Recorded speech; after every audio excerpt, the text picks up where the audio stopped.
ದೇವಲೋಕ ಮರ್ತ್ಯಲೋಕವೆಂಬುದು ಬೇರಿಲ್ಲ ಕಾಣಿರೋ, ಸತ್ಯವ ನುಡಿಯುವುದೇ ದೇವಲೋಕ, ಮಿಥ್ಯವ ನುಡಿಯುವುದೇ ಮರ್ತ್ಯಲೋಕ.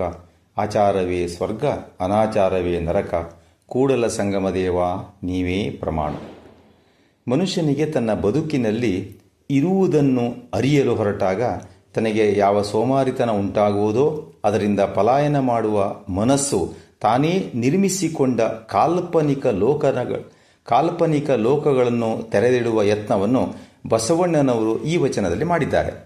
ದೇವಲೋಕ ಮರ್ತ್ಯಲೋಕ ಎನ್ನುವುದು ಬೇರೆ ಎಲ್ಲೋ ಇದೆ ಎಂದು ಭಾವಿಸಬಾರದು. ಅದು ಇಲ್ಲೇ ಇದೆ. ಹೇಗೆಂದರೆ ಸತ್ಯವನ್ನು ನುಡಿಯುವುದೇ ದೇವಲೋಕ, ಸುಳ್ಳು ಅಥವಾ ಭ್ರಮಾತ್ಮಕವಾದ ಸಂಗತಿಗಳನ್ನು ಹೇಳುವುದೇ ಮರ್ತ್ಯಲೋಕ, ಉತ್ತಮವಾದ ಸದಾಚಾರವೇ ಸ್ವರ್ಗ, ಅನಾಚಾರವೇ ನರಕ ಎನ್ನುತ್ತಾರೆ.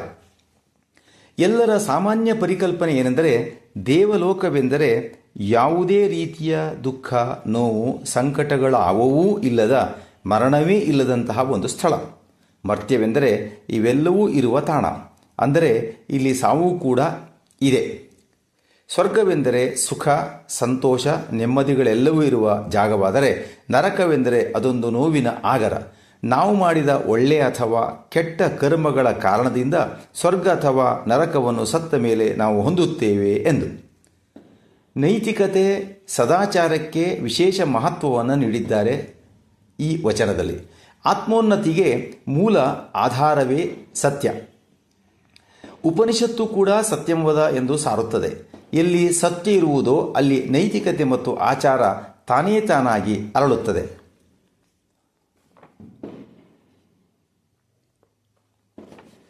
ಪ್ರಾಮಾಣಿಕತೆ, ಸತ್ಯ, ನೈತಿಕತೆ, ಒಳ್ಳೆಯ ಆಚಾರ ಇರುವಲ್ಲಿ ಭಯ, ನೋವು, ಸಂಕಟ, ದುಃಖ ಮೊದಲಾದವುಗಳಿಗೆ ಸ್ಥಳವಿಲ್ಲ. ಹೀಗೆ ಇರುವ ಸ್ಥಳವೇ ಸ್ವರ್ಗಲೋಕ ಮತ್ತು ದೇವಲೋಕ. ಅನಾಚಾರ, ಅನೈತಿಕತೆ, ವಂಚನೆ, ಅಸತ್ಯ ಇವುಗಳು ಮನುಷ್ಯನನ್ನು ದುಃಖದ ಮಡುವಿನಲ್ಲಿ ಬೀಳುವಂತೆ ಮಾಡುತ್ತವೆ. ತಾನು ಹೇಳುವ ಮೊದಲ ಸುಳ್ಳನ್ನು ಸತ್ಯವಾಗಿಸಲು ಇನ್ನೂ ಹಲವಾರು ಸುಳ್ಳುಗಳನ್ನು, ಅದೇ ರೀತಿ ವಂಚನೆಗಳನ್ನು ಮಾಡುವ ಕಾರಣ ಅಪರಾಧಿ ಭಾವ ಮೂಡಿ ಅದುವೇ ನರಕವಾಗಿ ಪರಿಣಮಿಸುತ್ತದೆ. ನಾವು ಬದುಕಿನಲ್ಲಿ ಇಲ್ಲದೇ ಇರುವ ಅಥವಾ ಕಾಣದಿರುವ ವಸ್ತುಗಳ ಬಗೆಗೆ ಹೆಚ್ಚು ಚಿಂತಿಸುತ್ತಾ ವರ್ತಮಾನವನ್ನೇ ಮರೆಯುತ್ತೇವೆ. ವರ್ತಮಾನೇಶು ಕಾಲೇಶು ವರ್ತಯಂತಿ ವಿಚಕ್ಷಣಾ ಎನ್ನುವ ಹಾಗೆ ತಿಳಿದವರು ಯಾವಾಗಲೂ ಭೂತಕಾಲ ಮತ್ತು ಭವಿಷ್ಯತ್ ಕಾಲದ ಬಗೆಗೆ ಚಿಂತಿಸದೆ ವರ್ತಮಾನದಲ್ಲಿಯೇ ಇರುತ್ತಾರೆ. ಹಾಗಾಗಿ ನಮ್ಮ ಒಳ್ಳೆಯ ನುಡಿ ಒಳ್ಳೆಯ ನಡೆಯಾಗಿ ರೂಪುಗೊಂಡರೆ ಬದುಕು ಹಸನಾಗುತ್ತದೆ. ನಾವು ಬದುಕಿನಲ್ಲಿ ಇಲ್ಲದೇ ಇರುವ ಅಥವಾ ಕಾಣದಿರುವ ವಸ್ತುಗಳ ಬಗೆಗೆ ಹೆಚ್ಚು ಚಿಂತಿಸುತ್ತಾ ವರ್ತಮಾನವನ್ನೇ ಮರೆಯುತ್ತೇವೆ. ವರ್ತಮಾನೇಶು ಕಾಲೇಶು ವರ್ತಯಂತಿ ವಿಚಕ್ಷಣಾ ಎನ್ನುವ ಹಾಗೆ ತಿಳಿದವರು ಯಾವಾಗಲೂ ಭೂತಕಾಲ ಮತ್ತು ಭವಿಷ್ಯತ್ ಕಾಲದ ಬಗೆಗೆ ಚಿಂತಿಸದೆ ವರ್ತಮಾನದಲ್ಲಿಯೇ ಇರುತ್ತಾರೆ. ಹಾಗಾಗಿ ನಮ್ಮ ಒಳ್ಳೆಯ ನುಡಿ ಒಳ್ಳೆಯ ನಡೆಯಾಗಿ ರೂಪುಗೊಂಡರೆ ಬದುಕು ಹಸನಾಗುತ್ತದೆ.